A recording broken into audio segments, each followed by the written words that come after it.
Kinder Gottes sind dazu berufen, Repräsentanten von Christus zu sein und anderen die Güte und Barmherzigkeit des Herrn vorzuleben. So wie Jesus uns das wahre Wesen des Vaters offenbart hat, sollen wir Christus einer Welt bekannt machen, die nichts von seiner zartfühlenden, mitleidvollen Liebe weiß. Jesus sagte: Gleich wie du mich in die Welt gesandt hast, so sende auch ich sie in die Welt, ich in ihnen und du in mir, damit die Welt erkenne, dass du mich gesandt hast. Der Apostel Paulus schreibt an die Nachfolger Jesu: Es ist ja offenbar, dass ihr ein Brief des Christus seid, erkannt und gelesen von jedermann. Jedes seiner Kinder ist ein Brief, den Jesus an die Welt sendet. Wenn du ein Nachfolger Christi bist, sendet er mit dir einen Brief an deine Familie, dein Dorf und deine Straße, in der du lebst. Jesus, der in dir wohnt, möchte zu den Herzen der Menschen sprechen, die ihn noch nicht kennen. Vielleicht lesen sie nicht in der Bibel oder hören nicht die Stimme, die aus ihren Seiten zu ihnen spricht. Sie können die Liebe Gottes, die sich an seinen Werken zeigt, nicht erkennen. Aber wenn du ein wahrer Repräsentant von Jesus bist, kann dein Einfluss sie vielleicht dahin bringen, dass sie anfangen, seine Güte zu begreifen und schließlich dafür gewonnen werden, ihn ebenfalls zu lieben und ihm zu dienen. Christen sind dazu bestimmt, Lichtträger zu sein, die den Weg zum Himmel weisen. Sie sollen vor der Welt das Licht widerspiegeln, das von Christus ausgeht und auf sie strahlt. Ihr Leben und ihr Charakter sollen so beschaffen sein, dass andere durch sie die richtige Vorstellung über Christus und ein Leben in seinem Dienst erhalten. Wenn wir wirklich Christus repräsentieren, werden wir ein solches Leben für ihn als möglichst attraktiv darstellen, so wie es tatsächlich auch ist. Wenn Christen hingegen ständig düsteren und trüben Gedanken nachhängen, sowie murren und klagen, stellen sie Gott und das Leben eines Christes in einem falschen Licht dar. Sie erwecken den Eindruck, als habe Gott kein Gefallen daran, seine Kinder glücklich zu sehen, und damit legen sie von unserem himmlischen Vater ein falsches Zeugnis ab. Satan frohlockt, wenn er die Kinder Gottes zu Unglauben und Verzagtheit verführen kann. Er ergötzt sich daran, wenn wir Gott nicht vertrauen und an seiner Bereitschaft und Fähigkeit, uns zu retten, zweifeln. Nichts ist ihm lieber, als wenn er in uns den Eindruck erwecken kann, der Herr wird uns durch die Art und Weise, wie er die Umstände lenkt, Schaden zufügen. Satan arbeitet darauf hin, Gott als jemanden darzustellen, dem es an Mitgefühl und Erbarmen mangelt. Er verdreht die Wahrheit über Gott und überflutet unser Denken mit falschen Vorstellungen über ihn. Und anstatt uns ausführlich mit dem wahren Wesen unseres himmlischen Vaters zu beschäftigen, konzentriert sich unser Denken nur allzu oft auf Satans Falschdarstellungen. Damit entehren wir Gott, weil wir ihn mit Argwohn betrachten und gegen ihn aufbegehren. Es ist Satans ständiges Ziel, das Glaubensleben als etwas Düsteres darzustellen. Er bemüht sich, es als beschwerlich und kompliziert erscheinen zu lassen. Und wenn dann ein Christ durch sein Leben diesen falschen Eindruck vom Glauben vermittelt, unterstützt er mit seinem Unglauben die Lügen Satans. Viele Menschen erschweren sich ihren Lebensweg, indem sie ständig über ihre Fehler, Versäumnisse und Enttäuschungen nachdenken, sodass ihre Herzen mit Kummer und Entmutigung belastet werden. Während meines Europaaufenthaltes schrieb mir eine Glaubensschwester, die genau dieses Verhalten an den Tag legte und völlig verzweifelt war. Sie bat mich um einige ermutigende Worte. In der Nacht, nachdem ich ihren Brief gelesen hatte ich einen Traum. Ich befand mich in einem Garten und jemand, offensichtlich der Gartenbesitzer, führte mich herum. Ich pflückte verschiedene Blumen und erfreute mich an ihrem Duft, als die besagte Schwester, die im Traum neben mir herging, meine Aufmerksamkeit auf einige unansehnliche Dornensträucher lenkte, die sie beim Gehen behinderten. Sie fing an zu klagen und zu jammern. Sie ging nicht wie ich auf dem Pfad hinter unserem Führer her, sondern versuchte, sich ihren eigenen Weg durch das Gestrüpp und die Dornen zu bahnen. Ach, beklagte sie sich, ist es nicht ein Jammer, dass dieser wunderschöne Garten so von Dornen verunstaltet ist? Da sagte der Führer: Kümmere dich nicht um die Dornen, sie werden dir nur Wunden zufügen. Pflücke lieber die Rosen, die Lilien und Nelken. Gab es in deinem Leben nicht auch Lichtblicke und positive Erfahrungen? Hast du nicht kostbare Momente erlebt, wenn dein Herz vor Freude höher schlug, weil der Heilige Geist an dir wirkte? Findest du, wenn du die einzelnen Kapitel deines Lebens aufschlägst, nicht auch erfreuliche Seiten? Sind Gottes Verheißungen nicht wie die duftenden Blumen, die überall entlang deines Lebenswegs wachsen? Lass doch zu, dass ihre Schönheit und ihr lieblicher Wohlgeruch dein Herz mit Freude erfüllen. Die Dornen und Disteln werden dich nur verletzen und dir Kummer bereiten. Wenn du nur diese Dinge sammelst und anderen präsentierst, trägst du da nicht dazu bei, dass du für andere in deinem Umfeld ein Hinderungsgrund bist, den Weg des Lebens zu gehen? Ganz abgesehen davon, dass auch du selbst die Güte Gottes geringschätzig behandelst. Es ist nicht weise, die unerfreulichen Dinge unserer Vergangenheit, all die Ungerechtigkeiten und Enttäuschungen ständig neu in Erinnerung zu rufen und darüber zu sprechen und zu jammern. Schließlich wird uns die Entmutigung ganz niederdrücken. Im Inneren eines mutlosen Menschen herrscht nur noch Finsternis. Er schließt nicht nur das Licht Gottes aus seiner eigenen Seele aus, sondern wirft auch einen dunklen Schatten auf den Lebensweg anderer Menschen. Danke Gott vielmehr für die hoffnungsvollen, strahlenden Aussichten, die er uns vor Augen gestellt hat. Lass uns all die wunderbaren Zusicherungen seiner Liebe zusammentragen, damit wir sie ständig im Blick behalten können. Wie der Sohn Gottes den Thron seines Vaters verließ und seine Göttlichkeit mit der menschlichen Natur überkleidete, damit er den Menschen retten und der Macht Satans entreißen konnte. Wie er für uns den Sieg errang und so dem Menschen den Himmel eröffnete und seinen Blicken das göttliche Audienzzimmer enthüllte, in dem Gottes Herrlichkeit sichtbar wird. Wie er die gefallene Menschheit aus dem Abgrund des Verderbens emporzog, wohin die Sünde sie gestürzt hatte, und sie wieder in Verbindung mit dem ewigen Gott brachte, wie wir einmal in dem weißen Kleid der Gerechtigkeit Christi vor seinem Thron stehen werden, wenn wir Gottes Bewährungsprobe durch den Glauben an unseren Erlöser bestanden haben. Dies sind die Themen, die wir uns nach Gottes Willen stets vor Augen halten sollen. Wenn wir den Anschein erwecken, dass wir Gottes Liebe anzweifeln und seinen Verheißungen misstrauen und betrüben seinen Heiligen Geist, wie würde sich eine Mutter fühlen, wenn sich ihre Kinder ununterbrochen über sie beklagten? Gerade so, als hätte sie nicht ihr Bestes im Sinn, während sie doch in Wirklichkeit ihr ganzes Leben dafür aufgeopfert hat, sich für die Interessen ihrer Kinder einzusetzen und ihnen Geborgenheit zu geben. Stell dir vor, sie würden ihre Liebe anzweifeln, es würde ihr das Herz brechen. Würden nicht alle Eltern genauso fühlen, wenn ihre Kinder sie auf diese Weise behandelten? Und wie mag unser himmlischer Vater uns gegenüber empfinden, wenn wir seine Liebe misstrauen? Schließlich hat ihn doch diese Liebe dazu gebracht, seinen einzigen Sohn hinzugeben, damit er uns das Leben schenken kann.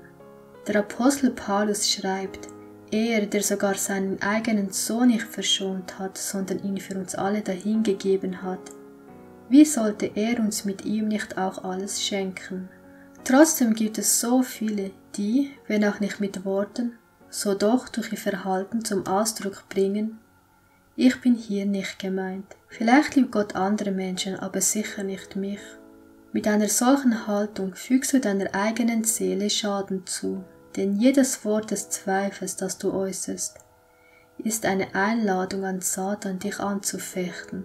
Auch wird dadurch in dir die Neigung zum Zweifeln verstärkt, und die dich umgebenden Engel wenden sich betrübt von dir ab. Wenn Satan dich verunsichern möchte, solltest du nicht die leiseste Andeutung eines Zweifels oder trüben Gedankens machen. Wenn du hingegen seinen Einflüsterungen die Tür öffnest, werden deine Gedanken von Misstrauen und rebellischem Infragestellen erfüllt. Wenn du laut über deine Gefühle sprichst, wird jeder Zweifel, den du äußerst, nicht nur auf dich selbst zurückwirken, sondern er ist wie ein Same, der im Leben anderer Menschen aufgeht und Früchte trägt, und du wirst die Auswirkungen deiner Worte vielleicht niemals wieder gut machen können. Du selbst schaffst es vielleicht, unbeschadet aus der Anfechtung Satans hervorzugehen und seinem Fallstricken zu entkommen, aber andere, die durch deinen Einfluss ins Schwanken geraten sind, können womöglich aus der Glaubenskrise, die du in ihnen ausgelöst hast, nicht wieder herausfinden. Wie wichtig ist es daher, dass nur solche Dinge über unsere Lippen kommen, die eine belebende und stärkende Wirkung auf unser geistliches Leben haben. Engel achten und hören auf die Art und Weise, wie du in deinem Umfeld über deinen himmlischen Herrn sprichst. Er, der als der Lebendige vor dem Vater als dein Fürsprecher auftritt, sollte der Gegenstand deiner Unterhaltung sein. Wenn du einem Freund die Hand reichst, lass das Lob Gottes auf deinen Lippen und in deinem Herzen sein. So wirst du seine Gedanken auf Jesus lenken. Wir alle gehen durch Prüfungen. Das können Versuchungen sein, denen wir kaum widerstehen können, oder schwer zu ertragendes Leid. Das, was dich bedrückt, solltest du aber nicht sterblichen Mitmenschen anvertrauen, sondern alles im Gebet vor Gott bringen. Mach es dir zur Regel, niemals auch nur ein Wort des Zweifels oder der Entmutigung über deine Lieben kommen zu lassen. Du kannst so viel dazu beitragen, Licht in das Leben anderer zu bringen und sie in ihren Bemühungen unterstützen, indem du sie mit Worten der Hoffnung und heiliger Freude aufmunterst. So manch tapfere Seele wird hart von Versuchungen bedrängt, und es fehlt nicht viel, dass solch ein Mensch im Kampf gegen das eigene Ich und gegen die Mächte des Bösen unterliegt. Tue nichts, was einen solch heftig ringenden Menschen entmutigen könnte. Muntere ihn mit hoffnungsvollen, ermutigenden Worten auf, die ihn auf seinem Weg anspornen. Auf diese Weise kannst du das Licht Christi für andere scheinen lassen. Keiner von uns lebt für sich selbst. Durch unseren unbewusst ausgeübten Einfluss können wir andere entweder ermutigen und stärken oder entmutigen und von Christus und der Wahrheit wegtreiben. Es gibt nicht wenige Menschen, die vom Leben und Wesen Christi eine falsche Vorstellung haben. Sie denken, dass ihm Herzenswärme und ein sonniges Gemüt fehlten, dass er freudlos, streng und immer nur ernst war. Häufig färbt diese düstere Sicht auf das ganze Glaubensleben ab. Oft wird behauptet, Jesus habe geweint, ob er aber jemals gelächelt habe, sei nicht bekannt. Unser Erlöser war in der Tat ein Mann der Schmerzen, mit Kummer und Leiden vertraut. Denn nie verschloss er sein Herz gegenüber dem Leid auch nur eines Menschen, aber, obwohl sein Leben von Selbstverleugnung geprägt und von Schmerz und Sorge überschattet war, ließ er sich davon nicht niederdrücken. Nie konnte man in seinen Gesichtszügen einen leidenden oder mürrischen Ausdruck wahrnehmen, sondern immer waren sie von einer friedvollen Gelassenheit und Heiterkeit geprägt. Aus seinem Herzen sprudelte fortwährend das Wasser des Lebens, und wohin er auch kam, strahlte Ruhe und Frieden aus und verbreitete Freude und Fröhlichkeit.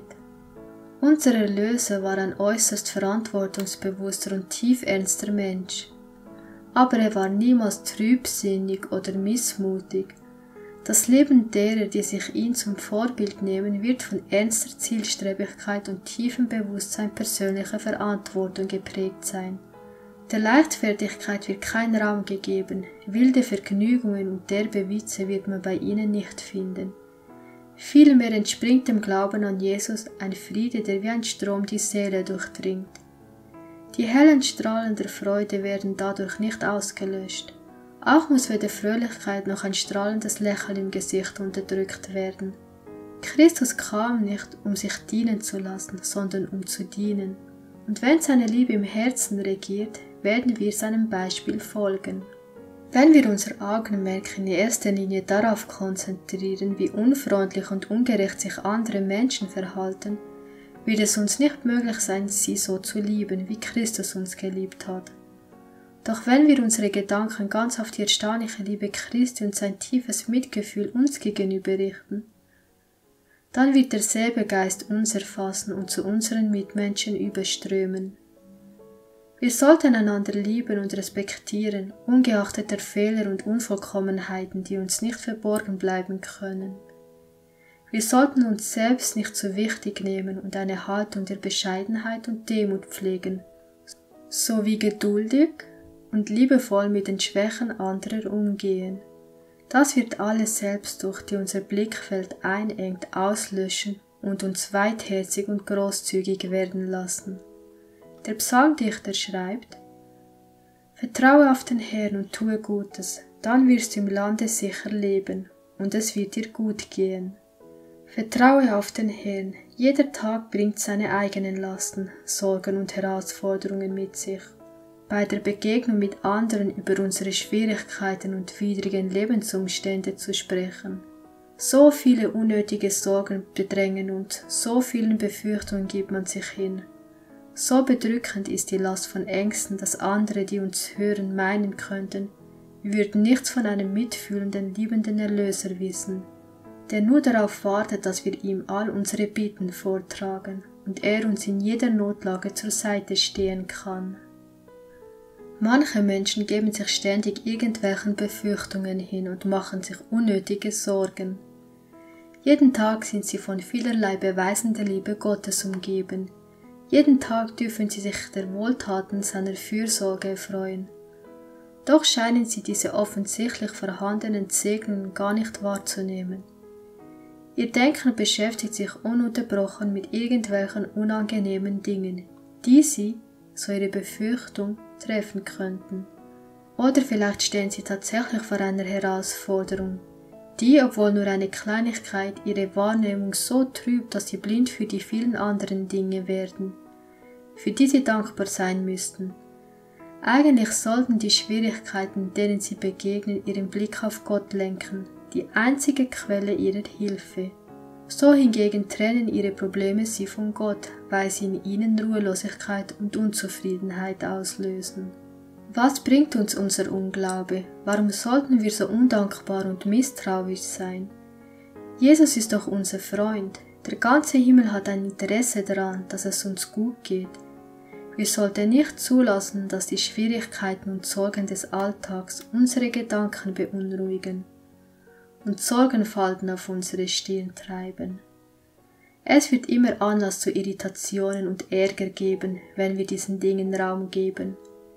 Wir sollten uns nicht von einem Sorgengeist beherrschen lassen, der uns nur quält und aufreibt, aber nichts dazu beiträgt, dass unsere Prüfungen leichter zu ertragen sind. Vielleicht laufen deine Geschäfte nicht, wie sie sollten. Möglicherweise werden die Aussichten zusehends trüber und es droht Verlust. Aber lass dich nicht unterkriegen. Wirf deine Sorge auf Gott und bleibe ruhig und guten Mutes. Bete um Weisheit, damit du deine geschäftlichen Angelegenheiten nach bestem Wissen und mit Besonnenheit handhaben und so unnötige Verluste oder gar eine Katastrophe verhindern kannst. Tu alles, was von deiner Seite möglich ist, um die Sache zu einem guten Ausgang zu bringen. Jesus hat uns seine Hilfe zugesagt, aber dazu gehört, dass wir selbst das unsere beitragen. Wenn du im Vertrauen auf unseren Helfer alles getan hast, was in deiner Macht steht, dann kannst du guten Mutes den Ausgang einer Sache akzeptieren. Gott möchte nicht, dass seine Nachfolger von Sorgen niedergedrückt werden. Aber unser Herr macht uns auch nichts vor. Er sagt nicht zu uns, hab keine Angst. Es gibt auf deinem Weg keinerlei Gefahren. Er weiß, dass es herausfordernde Lebensumstände und Gefahren gibt und er geht uns gegenüber ganz offen mit diesen Dingen um. Er hat nicht die Absicht, seine Nachfolger aus dieser sündigen und bösen Welt herauszunehmen, sondern weist sie vielmehr auf einen stets sicheren Zufluchtsort hin. Sein Gebet für seine Jünger lautete: Ich bitte nicht, dass du sie aus der Welt nimmst, sondern dass du sie bewahrst vor dem Bösen. In der Welt habt ihr Bedrängnis, aber seid getrost, ich habe die Welt überwunden. In der Bergpredigt erteilte Christus seinen Jüngern wertvolle Lektionen darüber, wie unerlässlich es ist, Gott zu vertrauen. Diese Lehren hatten den Zweck, den Kindern Gottes durch alle Zeitalter hindurch Mut zu machen. Und ihre Anweisungen und trostvollen Botschaften sind auch in unserer heutigen Zeit noch relevant. Der Erlöser wies seine Nachfolger auf die Vögel in der Luft hin, wie sie, unbelastet von sorgenvollen Gedanken, ihre Loblieder trällerten. Denn sie säen nicht und ernten nicht, und doch sorgt die große Vater für ihre Bedürfnisse. Dann fragt Jesus, seid ihr nicht viel mehr wert als sie? Gott ist der große Ernährer und Versorger für Mensch und Tier. Und er öffnet seine Hand und versorgt alle seine Geschöpfe. Selbst die Vögel am Himmel sind seiner Beachtung wert.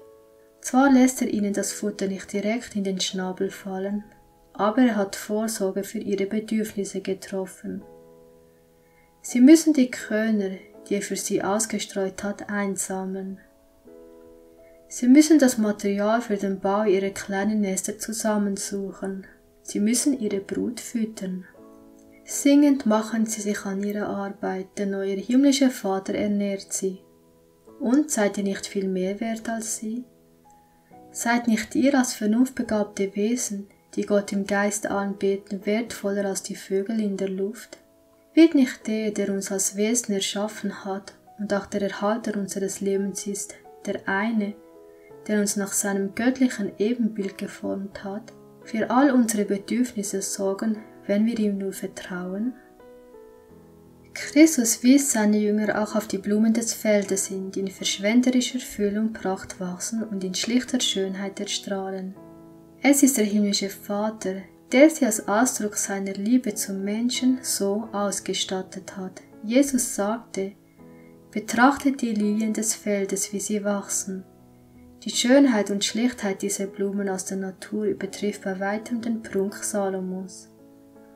Selbst die prächtigste Kleidung, die menschliche Kunstfertigkeit herzustellen vermag, kann einen Vergleich mit dem natürlichen Liebreiz und der strahlenden Schönheit der Blumen in Gottes Schöpfung nicht standhalten.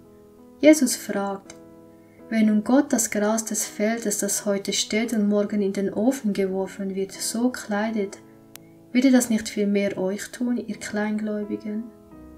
Wenn Gott, der himmlische Künstler, diese einfachen Blumen, die innerhalb eines Tages verwelken, mit solch zarten und vielfältigen Farben ausstattet, um wie viel größer wird seine Fürsorge für diejenigen sein, die er nach seinem Ebenbild geschaffen hat. Diese Lehren Christi sind eine Mahnung an jeden, der sich von ängstlichen Gedanken, schwierigen Umständen und Zweifeln niederdrücken lässt. All diese Dinge sind ein Ausdruck mangelnden Glaubens. Gott wünscht sich, dass alle seine Söhne und Töchter glücklich und gehorsam sind, sowie Frieden im Herzen haben. Jesus sagt, meinen Frieden gebe ich euch, nicht wie die Welt gibt, gebe ich euch, euer Herz erschrecke nicht und verzage nicht. Das habe ich euch gesagt, auf dass meine Freude in euch sei und eure Freude vollkommen werde. Wer aus selbstsüchtigen Motiven danach strebt, glücklich zu werden und dabei dem Vater Pflicht verlässt, wird feststellen, dass dieses Glück einseitig, launenhaft und von kurzer Dauer ist. Schnell verfliegt es wieder und stattdessen erfüllen Einsamkeit und trübe Gedanken die Seele. Im Dienst für Gott hingegen kann der Mensch Freude und Erfüllung finden. Der Christ ist auf seinem Lebensweg nicht der Ungewissheit ausgeliefert. Es bleibt ihm erspart, überflüssige Dinge bereuen oder sich mit unnötigen Enttäuschungen herumquälen zu müssen. Wenn uns die Freuden des Lebens hier auf dieser Erde versagt bleiben, dann kann uns doch der Ausblick auf das zukünftige Leben schon hier freudig stimmen. Schon auf dieser Erde dürfen sich Christen an der Gemeinschaft mit Christus erfreuen. Der helle Schein seiner Liebe sowie der Trost seiner fortwährenden Gegenwart sind ihnen gewiss. Jeder Schritt im Leben kann uns näher zu Jesus führen, kann uns eine noch tiefere Erfahrung mit seiner Liebe schenken und uns der himmlischen Heimat ewigen Friedens einen Schritt näher bringen. Lass uns darum unser Vertrauen nicht wegwerfen, sondern uns entschiedener denn je auf die feste Zusicherung verlassen. Bis hierher hat der Herr uns geholfen, und er wird uns bis zum Ende beistehen. Lass uns auf all seine Segnungen schauen, die wie monumentale Gedenksteine an das erinnern, was der Herr getan hat, um uns Mut und Trost zuzusprechen und uns aus der Hand des Verderbers zu erretten. Wir sollten all die liebevollen Gnadentaten, die Gott uns erwiesen hat, in frischer Erinnerung behalten. Er war es, der die Tränen abgewischt, die Schmerzen gelindert, Sorgen und Ängste zerstreut, unsere Bedürfnisse befriedigt und allerlei Segnungen geschenkt hat. Dies wird uns Kraft für all das verleihen, was auf unserem Lebensweg noch vor uns liegen mag. Wir müssen uns darauf einstellen, dass wir in dem Kampf, der diese Welt bevorsteht, mit weiteren Schwierigkeiten konfrontiert werden. Aber wir dürfen sowohl im Blick auf unsere Vergangenheit als auch auf die kommenden Ereignisse feststellen: Bis hierher hat der Herr uns geholfen. Es wird uns versichert, dass uns gerade so viel Kraft gegeben wird, wie wir für den jeweiligen Tag brauchen. Unsere Prüfungen werden niemals größer sein als die Kraft, die uns zu ihrer Bewältigung verliehen wird. Lass uns also unsere Arbeit, was auch immer gerade anfällt, anpacken und glauben, dass uns, egal was geschieht, jenes Maß an Stärke geschenkt werden wird, das wir entsprechend der Schwere der Prüfung benötigen. Schon sehr bald werden die Tore des Himmels weit aufgetan werden, um Gottes Kinder Einlass zu gewähren. Von den Lippen des Königs der Herrlichkeit werden sie den Segensspruch vernehmen, den er über sie ausspricht und der in ihren Ohren wie die allerschönste Musik klingen wird. Kommt her, ihr Gesegneten meines Vaters, und erbt das Reich, das euch bereitet ist, seit Grundlegung der Welt. Dann werden die Erlösten in der himmlischen Heimat, die Jesus für sie vorbereitet hat, willkommen geheißen. Sie werden dort nicht mehr von den Übeltätern dieser Erde umgeben sein, von Lügnern, Götzendienern, Unmoralischen und Gottlosen. Sie werden sich vielmehr der Gesellschaft derer erfreuen, die Satan überwunden und dank der göttlichen Gnade einen vollkommenen Charakter entwickelt haben. Jede sündhafte Neigung, jede Unvollkommenheit, die ihnen auf dieser Erde zusetzte, wird durch das Blut Christi weggewaschen worden sein. Und die vollkommene Schönheit und der Glanz seiner Herrlichkeit, der die Helligkeit der Sonne weit überstrahlt, wird ihnen verliehen werden. Die Vollkommenheit des Charakters Christi, die Schönheit seiner Tugend, wird aus ihnen herausstrahlen. Wobei diese inneren Werte die äußerlich sichtbare Pracht noch weit übertreffen. Ohne Makel stehen sie vor dem großen weißen Thron und sie haben Anteil an der erhabenen Würde und den Vorrechten der Engel. Angesichts des herrlichen Erbes, das dem Menschen in Aussicht gestellt ist, müssen wir uns fragen: Gibt es etwas Kostbareres als die Seele? Mag ein Mensch auch arm sein, er besitzt einen inneren Reichtum und eine Würde, die ihm die Welt niemals geben kann. Ein erlöster und von Sünde gereinigter Mensch, dessen ganzes Potenzial und all seine edlen Anlagen dem Dienst für Gott gewidmet sind, hat einen unermesslichen Wert. Die Erlösung einer einzigen Seele löst im Himmel in der Gegenwart Gottes und der heiligen Engel eine unaussprechliche Freude aus, eine Freude, die in heiligen, jubelnden Siegesgesängen ihren Ausdruck findet.